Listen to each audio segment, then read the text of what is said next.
अगर आप मेरे चैनल पर फर्स्ट टाइम आए हैं तो मेरे चैनल को लाइक एंड सब्सक्राइब करना ना भूलें।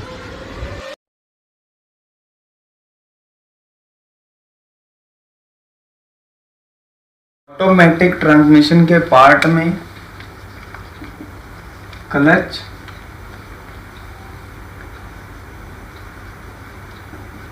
ब्रेक एंड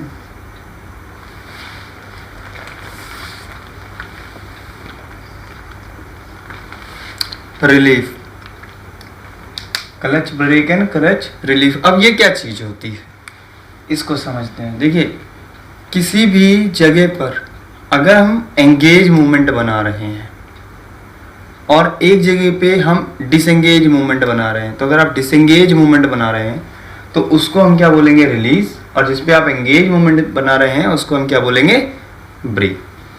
तो अब यहाँ पर हम समझेंगे, इन दो जगहों पर आप एक चीज ये देख पा रहे होंगे, यहाँ पर ये दोनों क्या कर रहे हैं, एक दूसरे को अगर एक इस वाले को अगर मैं क्लच को ऑपरेट कर देता हूँ, यहाँ पर एक डिवाइस लगी हुई होती है जो इसको ऑपरेट करता है। तो हाइड्रोलिक प्रेशर का हम यहाँ पर इस्तेमाल करते हैं। मैंने आपको बताया था कि गाड़ी के अंदर जो है पंप लगा हुआ है और वो आपका कौन सा ऑयल इस्तेमाल करेगा, 80 ऑयल, और with the help of module जिसे हम बोलते हैं ATU या ऑटोमेटिक ट्रांसमिशन मॉड्यूल भी बोलते हैं उसको। तो उस मॉड्यूल के द्वारा इन एक्चुएटर्स को ना कंट्रोल किया जाता है, यानी इनके प्रेशर को कंट्रोल किया जाता है with the help of actuators. ठीक है, यहाँ पर ये एक्चुएटर लगा दिया इसको, यहाँ पर एक एक्चुएटर लगा दिया इसको यहाँ।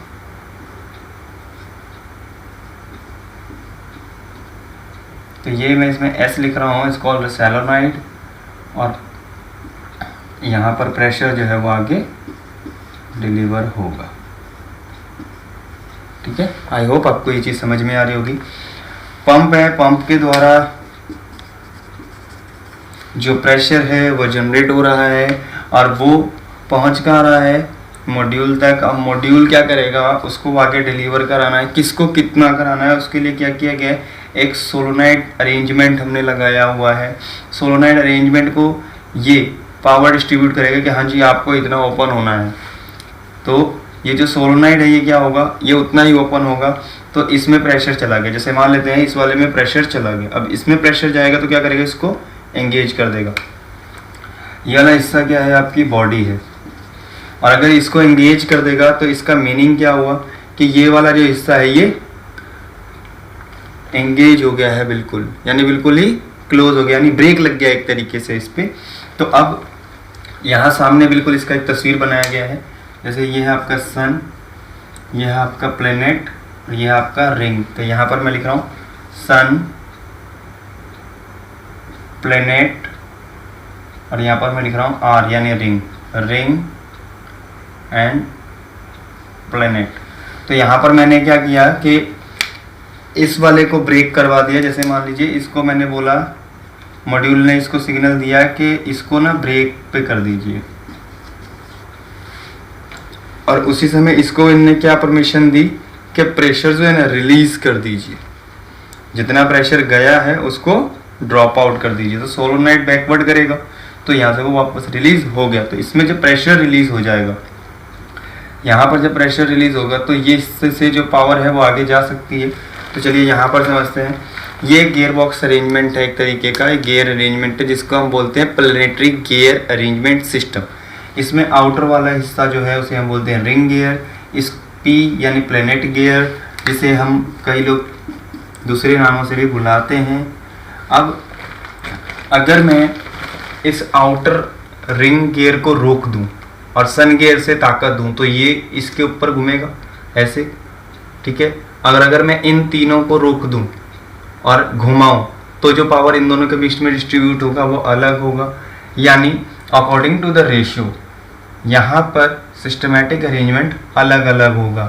तो ये जो आपका गियर अरेंजमेंट सिस्टम है ये सभी गियर्स के लिए, like first, second, third, fourth, fifth, सबके लिए अपना अलग अलग लगा हुआ हो सकता है, जिससे सभी जगह अलग अलग पावर डिस्ट्रीब्यूट की जा सके।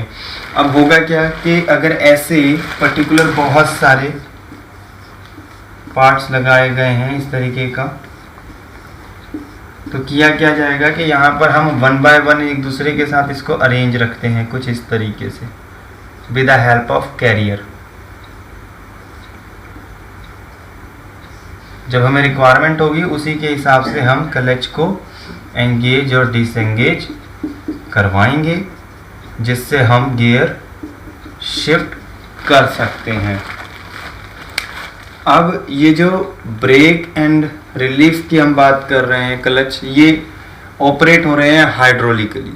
अब हाइड्रोलिकली अगर ये ऑपरेट हो रहे हैं तो इनको सही समय कौन बताएगा? इनको ये कौन बताएगा कि किसको जल्दी ब्रेक लगानी है, किसको जल्दी रिलीज करना है, किसको धीरे रिलीज करना है, किसको धीरे ब्रेक करना है, ब्रेक लगानी है। तो वो जो मॉड्यूल है वो इस चीज़ का डिसीजन लेता है और हम गाड़ी को जब चलाते हैं तो हमें रियलाइज भी नहीं होता और गियर शिफ्ट हो जाता है। इसमें जो टोटल ऑफ वर्किंग है 1 बाय 1 क्लचेस की वो भी मैं आपको समझाऊंगा 1 बाय 1 गियर। बट अभी मेरे को यहाँ पर मेनली चीज़ जो आपको समझानी थी वो ये थी कि क्लच ब्रेक और क्लच रिलीफ क्या चीज़ है, वो चीज़ आपको क्लियर हुई होगी। समझेंगे कि हमारा जो प्लेनेटरी गियर बॉक्स है जिसे हम 80 गियर बॉक्स बोलते हैं वो काम कैसे कर रहा है। उससे पहले हमें समझना होगा जो एपिसाइक्लिक गियर होता है जिसे प्लेनेटरी गियर बोलते हैं उसका अरेंजमेंट कैसा होता है। तो उसका अरेंजमेंट कुछ इस तरीके से है। एक बड़ा रिंग गियर है। अब इसमें इमेजिन कीजिए कि एक ये छोटा गियर है, ठीक है। तो अभी तक तो हम आज तक जितने भी पढ़ते आ रहे थे वो ऐसे पढ़ते आ रहे थे। तो अगर मुझे बहुत ज़्यादा टॉर्क चाहिए तो मैं क्या करूँगा, छोटे गियर को घुमाऊंगा। तो छोटा गियर कितना घूमेगा, 4 राउंड, तो ये घूमेगा 1 राउंड। तो यहाँ पर टॉर्क की मात्रा ज़्यादा, स्पीड की मात्रा डाउन, ठीक है। और इसमें अगर मैं करूँ तो ये घूमेगा 1 राउंड, तो ये घूम जाएगा 4। तो इसके अंदर टॉर्क की मात्रा लो, स्पीड की मात्रा ज़्यादा। इस अरेंजमेंट में एक बार देखते हैं कि क्या होगा। अगर मैं इन 2 पर्टिकुलर गियर की बात करूं तो यहाँ पर अगर इस गियर को इसके पूरे 1 राउंड लेना है तो लगभग इसको 4 बार घूमना पड़ेगा, तब जा करके ये इसके इंटरनली 1 राउंड पूरा कर पाएगा। क्लियर हो रही है ये बात? तो यानी कि यहाँ पर अगर मैं रेशो इन दोनों के बीच में अगर मैं रेशो की बात करूँ तो कितना आ गया, 4:1 का रेशो यहाँ पर आ जाएगा। तो ये एक तरीके का क्या है, हमारा गियर अरेंजमेंट ही है, ठीक है। लेकिन पहले जो टीथ हो रहे थे हमारे यहाँ पर क्या हो रहे हैं, बाहर से मैश हो रहे हैं, आउटर साइड। यहाँ पर क्या है, इंटरनल साइड मैश हो रहे हैं, ठीक है। क्लियर हो रही है ये बात? यहाँ पर दोनों की डायरेक्शन अलग अलग रहती थी, यहाँ पर दोनों की डायरेक्शन सेम रहती है। अगर आप इस वाले पिनियन को इधर घुमाओगे तो ये वाला भी इधर ही घूम जाएगा, सेम। इधर घुमाओगे ये इधर घूम जाएगा। जिस डायरेक्शन में जिसको रखोगे ये उसी डायरेक्शन में दोनों सिमिलरली घूम सकते हैं। आई होप आपको ये चीज़ समझ में आई होगी, तभी ये चीज़ क्लियरली समझ में आने वाला है। तो इससे पहले जो हमने समझा वो क्या था, क्लच के बारे में हमने समझा था ना, रिलीज एंड ब्रेक। हम क्लच के द्वारा ब्रेक भी लगाएंगे और रिलीज भी करेंगे। तो हम यहाँ पर एक चार्ट लेकर के आए छोटा सा, और ये 2 प्लेनेटरी सेट बनाए हुए हैं। तो फर्स्ट ऑफ ऑल ये वाला जो हिस्सा है आपका, ये आपका रिंग गियर। ये वाला जो हिस्सा है आपका जिसमें ये प्लेनेट फंसे हुए हैं, जैसे आपका डिफरेंशियल यूनिट में स्टार गियर एक नोब के अंदर फंसा हुआ था ना और रोटेट कर सकता था, लाइक दैट। इसके बीच में फंसे हुए हैं ये जो गियर्स हैं, यहाँ पर पिनियन गियर्स हैं। ये आपकी ताकत वो है जो इनपुट से आ रही है, जो ताकत आपकी इनपुट से आ रही है, यानी इंजन से आ रही है। तो अब हम 1 बाय 1 इसको समझेंगे और बिल्कुल केयरफुली समझिएगा कैसे ये काम कर रहा है। इनपुट से कोई ताकत आई, मुझे वो आगे भेजनी है। 1 बाय 1 ऐसे सेट्स लगे हुए हैं, ये याद रखिएगा। 1 बाय 1 ऐसे बहुत सारे सेट लगे हुए हैं यहाँ। वो गाड़ी के डिमांड पे डिपेंड करेगा कि वो कितने स्पीड का गियर बॉक्स बनाना चाहता है। चलिए अब समझते हैं फर्स्ट गियर क्या कहता है। यहाँ पे सबसे पहले मैं आपको बता दूँ, ये इन ये आउट, यहाँ रेशो लिखा गया है। और इस एस का मतलब है स्टेशनरी, यानी उसको स्थायी रूप से फिक्स किया गया है उसी जगह पे।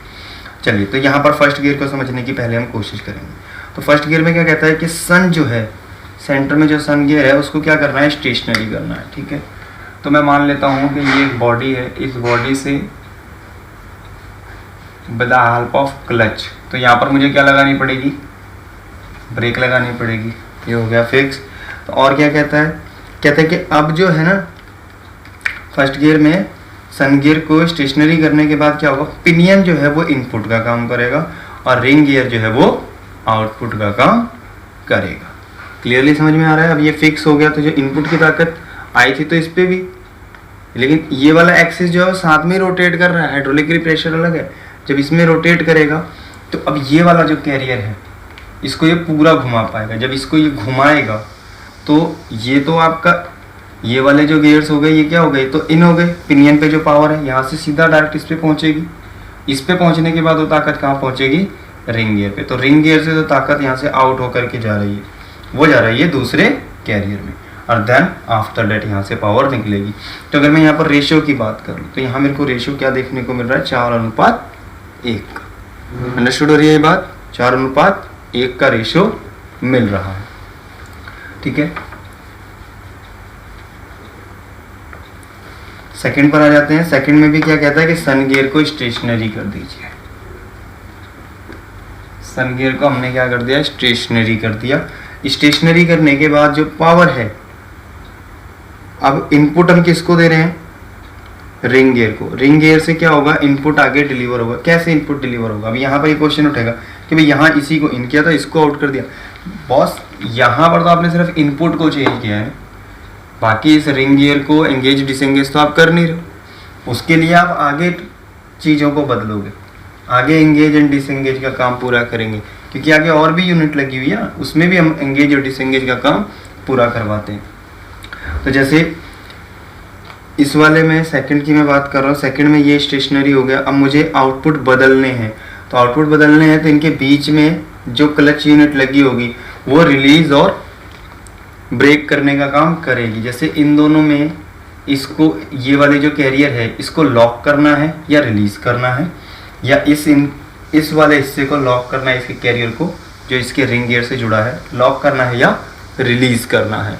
तो ये ब्रेक पर डिपेंड करेगा और रिलीज क्लच पे डिपेंड करेगा कि कौन कौन से को हम वर्क करवा रहे हैं।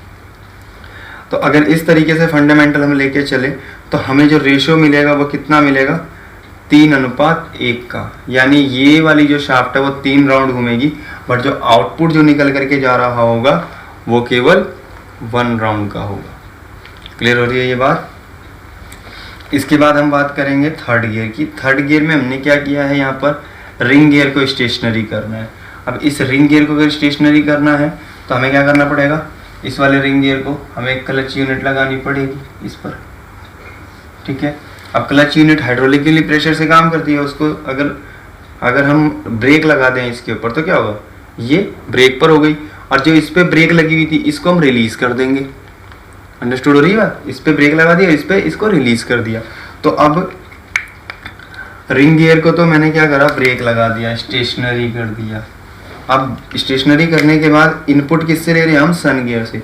यहाँ से जो आ रहा है उसको हम इनपुट ले रहे हैं, और आउटपुट के लिए हम किसका यूज कर रहे हैं, पिनियन गियर का। क्योंकि ये वाली जो गियर है सन गियर, ये घूमेगा तो इससे ये घूमेगा, इसके घूमने से ये वाली पावर इस पे चली जाएगी, तो ये रोटेट होना स्टार्ट होगा, तो आगे पावर डिलीवर होगा। आई होप आपको समझ में आएगा। थोड़ा जरूर क्रिटिकल है, लेकिन थोड़ा ध्यान देंगे तो जरूर समझ में आएगा। इसके बाद सेम रिंग गियर को हम स्टेशनरी रखते हैं और इनपुट आउटपुट बदलते हैं। कैसे बदलेंगे इनपुट आउटपुट, जो पहले इनपुट का काम कर रहा था ये वाला, इसको बॉडी के साथ फिक्स किया जाएगा और दूसरे वाले को रिलीज किया जाएगा, जिससे हमारा इनपुट और आउटपुट चेंज हो जाएगा। यहाँ से तो वही चीज़ निकल रही होगी, लेकिन इसके एंगेज और डिसएंगेज करने की वजह से, ब्रेक क्लच ब्रेक या क्लच रिलीज करने की वजह से, यहाँ पे इस वाले शाफ्ट में इस सन गियर से जो आउटपुट निकलेगा वो इसके मैकेनिज्म में थोड़ा सा बदल जाएगा। इसके बाद आते हैं तो रेशियो यहाँ पर हमारा थर्ड गियर में कितना हो गया, 2:1। ठीक है, क्योंकि ये गियर एक दूसरे से कुछ ज़्यादा बड़े नहीं, थोड़ा रेशियो का डिफरेंस है, क्योंकि ये तो काम नहीं कर रहा, अभी ये एक दूसरे के साथ रेशियो में काम कर रहे हैं। तो इन दोनों का जो रेशियो है कितना है, 2:1 का। आते हैं फोर्थ गियर पे। फोर्थ गियर में अगेन इसको हमने स्टेशनरी रखा हुआ है। स्टेशनरी रखने के बाद इनपुट आउटपुट बदल देंगे इनके द्वारा। क्लच जो है बहुत इंपॉर्टेंट फैक्टर है यहाँ पर जो इसमें इस्तेमाल होता है, और उसके द्वारा हम इसको बदल पाएंगे कि सन गियर से आउटपुट मिलेगा, पिनियन गियर से इनपुट मिलेगा। फिफ्थ गियर में क्योंकि हमें क्या चाहिए होता है फिफ्थ गियर में, क्योंकि गाड़ी बहुत ज़्यादा स्पीड से चल रही है तो इंजन की ताकत जो यहाँ से इनपुट आ रही है उतनी ही इनपुट यहाँ जानी चाहिए। तो उसके लिए हमने क्या किया, पिनियन को स्टेशनरी कर देंगे, यानी ये जो पिनियन लगे हुए हैं इनको स्टेशनरी करेंगे, यानी इस वाले को ब्रेक लगाएंगे। मान लीजिए इस पर क्लच लगा हुआ है, या इसको बेस्ट तरीके से समझने के लिए यहाँ पर मान लीजिए क्लच लगा दिया मैंने, और मैं इसको क्या कर रहा हूँ, ब्रेक लगा रहा हूँ। मैं इसको ब्रेक लगाऊंगा तो मुझे क्या बेनिफिट मिलेगा, इस वाले को मैंने क्या किया, स्टेशनरी कर दिया है। इसको कैरियर को स्टेशनरी करने से क्या हुआ, सन गियर से इनपुट आया, सन गियर से क्या होगा, इनपुट आ गया, और रिंग गियर से आउटपुट आगे डिलीवर हो जाएगा। तो सन गियर और रिंग गियर इसके बीच में ये वाला जो पॉइंट है ये अपने एक्सिस पे तो घूम ही सकता है ना। अगर मैं इसको लॉक भी कर देता हूँ इसमें, तो इसके बीच पे जो इसमें ऐसे करके इसमें गियर लगाओ, वो गियर तो अपने एक्सिस पे घूमेगा। ये जो आपके पिनियन गियर हैं ये अपने एक्सिस पर रोटेट कर सकते हैं, ये ध्यान रखिएगा, ठीक है। तो जब ये रोटेट करेगा तो यहाँ पर अब जो आगे डिलीवरी होगी, जो आगे वो जो पावर जाएगी उसका अगर हम रेशियो देखें तो कितना हो जाएगा, 0.8:1, यानी इनपुट शाफ्ट एक राउंड भी पूरा नहीं घूमेगी, उससे पहले आपकी आउटपुट शाफ्ट 1 राउंड क्रॉस कर जाएगी। तो यहाँ पर जो सबसे ज़्यादा इम्पॉर्टेंट फैक्टर आपको देखने को मिला वो मिलेगा आपको ब्रेक।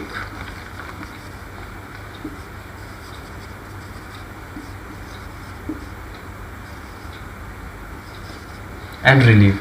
ब्रेक एंड रिलीफ जो है यही मेन पार्ट्स हैं, इनमें उन्हीं चीज़ों को कंट्रोल किया जाता है कि अब देखेंगे आप यहाँ पर कितने इनपुट्स हैं, कितने हमें ब्रेक लगाने पड़ेंगे। जो एक ब्रेक है वही रिलीज का भी काम करेगा, सिर्फ फ़र्क इतना है कि उसको कब एंगेज करना है कब डिसएंगेज करना है, इसका जो डिसीजन है वो ट्रांसमिशन कंट्रोल मॉड्यूल यानी ऑटोमेटिक ट्रांसमिशन मॉड्यूल जो है वो इस्तेमाल करेगा, वो अपना डिसीजन लेगा कि किसको लॉक करना है। देखिए इसमें कितने पार्ट है, 3, 1 2 3, इसमें कितने पार्ट है, 3।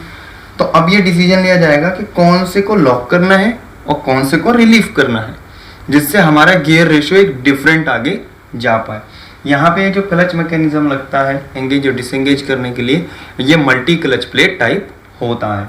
आई होप आपको ये समझ में आया होगा। प्लीज़ इसको ध्यान से देखिए और समझने की कोशिश कीजिए। हमारी गाड़ियाँ जितनी भी आती हैं उसमें ऑटोमेटिक ट्रांसमिशन रिपेयर करने का कोई भी कंपनी नहीं बोलती। क्यों? क्योंकि इसके जो पार्ट्स होते हैं वो बहुत छोटे होते हैं और छोटे छोटे पार्ट्स को जोड़ना बड़ा डिफ़िकल्ट होता है।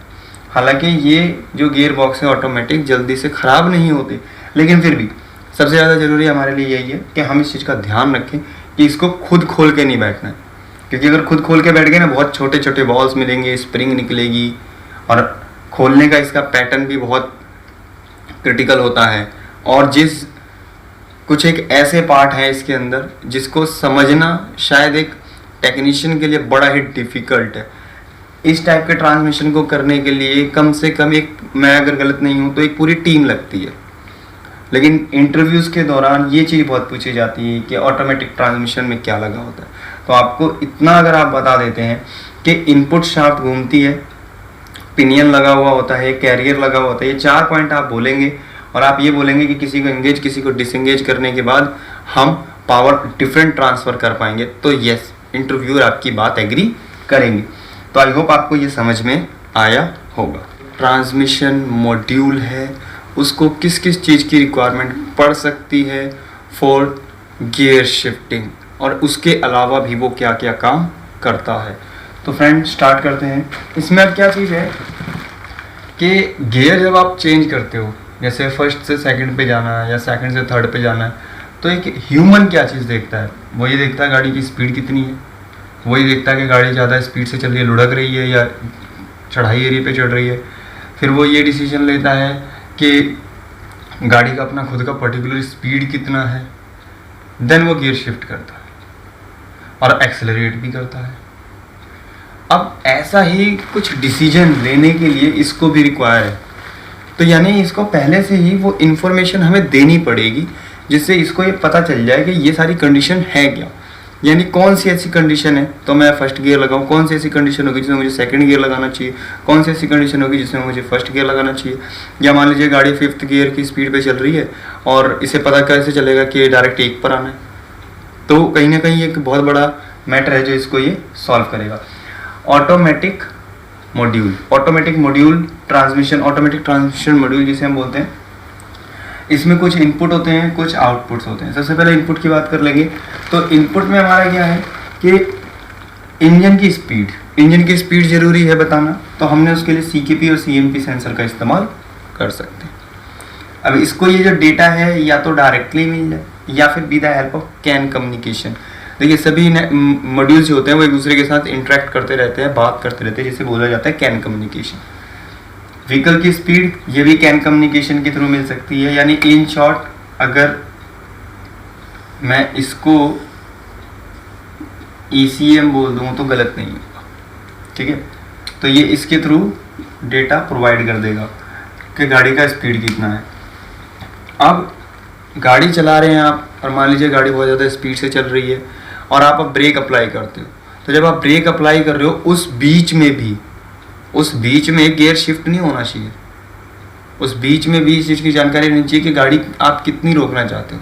ऐसा ना हो कि आप फिफ्थ गियर पे आप गाड़ी चला रहे हो और आपने ब्रेक अप्लाई किया और हुआ क्या, वो दूसरे पे आ गया, जबकि आप गाड़ी रोकना चाहते हो। तब तक तो सब कुछ टूट जाएगा, अंदर चीज़ें डैमेज हो जाएंगी। तो कहीं ना कहीं इस चीज़ को ध्यान में रखते हुए जब ब्रेक स्विच काम करता है तो लगभग ये जो मॉड्यूल है ये सिर्फ इनके फीडबैक का इंतज़ार करता रहता है कि कब ये रिड्यूस होना बंद हो गया। यानी इंजन का RPM, अब जब आप ब्रेक लगाते हो तो क्या एक्सीलेटर देते हो? नहीं, इंजन RPM में बढ़ाने की जरूरत नहीं है। और जब आप ब्रेक लगाते हो तो गाड़ी की जो टायरों की स्पीड होगी वो क्या होगी? कमी होगी। तो गाड़ी का जो स्पीड है वो भी क्या होगा? ड्रॉप हो रहा होगा। लेकिन जैसे ही एक समय ऐसा आएगा कि जब कांस्टेंट होने लगे, व्हीकल का स्पीड क्या होने लगेगा? कांस्टेंट होने लगेगा, तो समझ जाएगा कस्टमर ने पेडल से पैर हटा रहा है वो या हटाने वाला है, तब जाके गियर अरेंजमेंट का सिस्टम काम कर रहा होता है। तो ये हमारे लिए इम्पोर्टेंट था। इसके अलावा एक चीज़ इम्पोर्टेंट है, 80 ऑयल टेम्परेचर। अब 80 ऑयल का टेम्परेचर क्यों रिक्वायरमेंट है? देखिए हमें ये चीज़ पता है कि लिक्विड जब भी गर्म होता है तो उसके विस्कोसिटी में चेंज आता है, जब वो ठंडा हो जाता है तो उसकी विस्कोसिटी में अलग प्रभाव पड़ता है। तो अगर टेम्परेचर कम या ज़्यादा है और हम किसी जगह ऑयल के फ्लो को भेज रहे हैं कुछ काम करने के लिए, तो अकॉर्डिंग टू द टेम्परेचर हमें उसके काम में भी बदलाव लाना पड़ेगा, उसके प्रेशर में भी चेंजिंग लानी पड़ सकती है। फोर्थ पॉइंट कि गियर जो है वो आप गियर लीवर स्विच, यानी गियर लीवर जो आपने गाड़ी के अंदर बैठ के आपने लगाया ना कि D पे रखा है या हो सकता है आपने पार्किंग मोड पे रख रखो, तो गाड़ी को तो आगे चलाने की रिक्वायरमेंट नहीं है ना, गियर शिफ्ट करने की जरूरत नहीं है। तो इससे इस मॉड्यूल को ये पता चलेगा आप गाड़ी चलाना भी चाहते हो या नहीं। क्लियर? अब आते हैं इनपुट और आउटपुट साइड। अब ट्रांसमिशन के अंदर जो इनपुट उसके अंदर उपलब्ध हुआ और जो आउटपुट आगे डिलीवर हुआ, तो उन दोनों के बीच में कितना अंतर आ रहा है, यानी अपनी सटीकता की भी जांच करने के लिए ये दोनों सेंसर हुआ काम करता है। और ये देखता है कि गियर रिडक्शन तो नहीं हो रही ज़्यादा, यानी ऐसा स्लीपेज तो बहुत ज़्यादा नहीं हो रही, उसकी भी जांच यहाँ से होती रहती है। तो वो डाटा भी हमारे लिए रिक्वायर होता है कि हमें किस हिसाब से गियर शिफ्टिंग करनी चाहिए ताकि हमारी जो गाड़ी का जो परफॉर्मेंस है वो बेटर हो सके। ऐसा ना हो कि बहुत ही स्लो हो रहा हो, गाड़ी को 3rd गियर पे चलाना है और अभी भी दूसरे पे ही चल रही है, तो फ्यूल लॉसेस होने लगेंगे। तो रिडक्शन कंट्रोल करने का काम ये करेगा एंड ओवर ड्राइव कंट्रोल करने का काम करेगा इसके द्वारा। ये थे हमारे इनपुट्स। मॉड्यूल के अंदर अपना एक खुद का प्रोसेसर लगा हुआ होता है, कुछ शॉर्ट्स रिले लगी हुई होती हैं, प्रोग्रामिंग लगी हुई होती है। इसमें अपना खुद का प्रोसेसर लगा हुआ है, सोलोनाइड्स जो ब्रेक एंड रिलीज का काम कर रहे हैं। अब जितने भी आपके प्लेनेटरी अरेंजमेंट्स हैं गियर के उतने ही बढ़ सकते हैं, जैसे सन गियर है, आपका कैरियर है, आपका कैरियर ही पिनियन गियर में इंक्लूड हो जाता है, एंड आपका रिंग गियर, यानी 3 हो गए। यानी 2 अगर अरेंजमेंट लगे हुए प्लेनेटरी के तो वहाँ कितने हो गए? 6। और अगर सिंगल है तो उसमें होंगे 3, और अगर डबल है तो उसमें हो जाएंगे 6, और अगर उसमें ट्रिपल है तो उसमें हो जाएंगे 9। ये डिपेंड करेगा गाड़ी के ऊपर कि उसमें कितने हमारे जो प्लेनेटरी के अरेंजमेंट है वो हम लगा रहे हैं। यहाँ पर किसी भी तरीके का ऐसा नहीं कि मैं किसी गाड़ी का बता रहा हूँ, मैं सिर्फ यूनिवर्सल बता रहा हूँ कि हाँ ये चीज़ें हो सकती हैं, ये चीज़ें आ रही हैं गाड़ी में। इसके बाद इंडिकेट गियर। अब आपने जो गियर शिफ्ट किया है उस समय पर क्या फर्स्ट गियर लगा हुआ है, सेकंड गियर लगा हुआ है, थर्ड गियर लगा हुआ है, या मान लीजिए आप फिफ्थ गियर में चल रहे थे, फोर्थ गियर में चल रहे थे और आपने ब्रेक अप्लाई किया, अब तो गाड़ी किसी और गियर में आ गई होगी ना, डाउनवर्ड आ गई होगी, तो उसका इन्फॉर्मेशन देने के लिए इसका उपयोग किया जाता है। अब जब आप गाड़ी को स्टार्ट करते हैं तो कई बार ब्रेक पेडल दबाने के लिए भी बोला जाता है, तो उसका भी यहाँ पर यूटिलाइजेशन में आता है कि आप गाड़ी को स्टार्ट कर रहे हैं। साथ ही साथ डैशबोर्ड के ऊपर जो रीडिंग आती है उसको भी इंडिकेट करवाता है कि अब जैसे मान लीजिए कि कुछ गियर बॉक्सेस ऑटोमेटिक के आते हैं जिसे आप मैनुअली भी इस्तेमाल कर सकते हैं, तो अगर वहाँ पर उसे आप मैनुअली भी इस्तेमाल कर रहे हैं तो आपको एक चीज़ क्लियरली रखनी है कि वो आपको बताएगा, इंडिकेट करेगा कि हाँ जी फर्स्ट गियर आपने लगा रखा है, एंड थोड़ी देर ट्रैवल करने के बाद जब स्पीड गाड़ी की बढ़ेगी तो ब्लिंकिंग मोड पर आ जाएगा, सेकंड गियर दिखाने लगेगा और वो ब्लिंकिंग मोड पे आ जाएगा, यानी अब आपको रिक्वायरमेंट है सेकंड गियर लगाने की। जैसे सेकंड गियर आप लगा देंगे वो कॉन्स्टेंटली रुक जाएगा, फिर आपकी गाड़ी की स्पीड बढ़ेगी तो थर्ड गियर, थर्ड लिखा हुआ आएगा और वो ब्लिंकिंग करने लगेगा। इससे आपको पता लग जाएगा कि हाँ मैनुअली मैं ऑटोमेटिक को यूज़ कर रहा हूँ तो अब गियर शिफ्ट करने की रिक्वायरमेंट आ रही है। इसके बाद इस मॉड्यूल के अंदर कोई एरर तो नहीं है, उसकी जांच करने के लिए डीएलसी तक इसका वायर जाएगा। कैन कम्युनिकेशन के थ्रू अगर इसमें से इसके किसी भी डेटा का रिक्वायरमेंट, इनमें से किसी डेटा का रिक्वायरमेंट किसी और मॉड्यूल को है तो वो डेटा का रिक्वायरमेंट पूरा किया जाएगा। साथ ही अभी हम समझ लेते हैं ट्रांसमिशन ऑयल। देखिए ट्रांसमिशन ऑयल जो है इसका 80 ऑयल जो है, तो 80 ऑयल जो आप देखते हो इसकी कंडीशंस होती हैं कि कितना ठीक है। अगर वे रेड कलर का है, ज़्यादातर रेड कलर में ही आता है, ठीक है, रेड कलर का है तो इट मीन्स गुड कंडीशन, ठीक है। अगर वो उसका कंडीशन हो गया है येलो तो उसको आप बोल सकते हैं रिप्लेस, यानी अब वो एक ऐसी कंडीशन में आ गया कि आपको उसे बदल देना चाहिए। और अगर हो गया ब्राउन तो इसका मतलब ये है कुछ डैमेज हो गया है, डैमेज इनसाइड। एंड इसके ये तो चेंजिंग प्रोसीजर है, डिपस्टिक के द्वारा उसके नापा जा सकता है। अदरवाइज अगर आप ऑयल निकाल लेते हैं बाहर की तरफ और उसे हाथ में ऐसे करके देखते हैं और स्मेल उसका अगर आप चेक करते हैं और आपको उसके अंदर स्मेल आ रही है फ्रिक्शन क्लच के डैमेज होने की, तो 110% अंदर कुछ ना कुछ डैमेज ज़रूर हुआ है, तो डेफिनेटली आपको गाड़ी सर्विस के लिए ले जानी चाहिए और वहाँ दिखाना चाहिए। और दोस्तों मैं आपको ये बता दूँ कि ऑटोमेटिक जो ट्रांसमिशन है हमारा, इस पर इतना ज़्यादा रिसर्च एंड डेवलपमेंट किया जाता है कि ये गियर बॉक्सेस अपने आप ख़राब नहीं होते।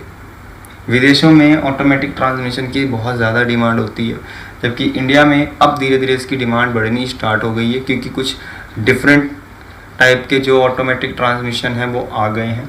लेकिन ये ट्रांसमिशन बहुत ज़्यादा कॉस्टली, आप देखा आपने इसके अंदर अरेंजमेंट कितना ज़्यादा था। एंड इस प्रोसीजर के तहत हमें एक चीज़ क्लियर हो गई कि हाँ ये किस तरीके से काम कर रहा है। एक पॉइंट आपके मन में हो सकता है कि रिवर्स गियर कैसे लगा होगा, तो देखिए प्लेनेटरी गियर के अंदर जब हम एक अरेंजमेंट फिट कर रहे हैं उसके साथ अगर आप रिवर्स डायरेक्शन लेना चाहें तो इजीली रिवर्स डायरेक्शन भी मिल जाएगा। उसके लिए आपको जो क्लच है वो ब्रेक और रिलीज उसके माध्यम से जो हमारा ये मॉड्यूल है ये रिवर्स भी लगवा सकता है।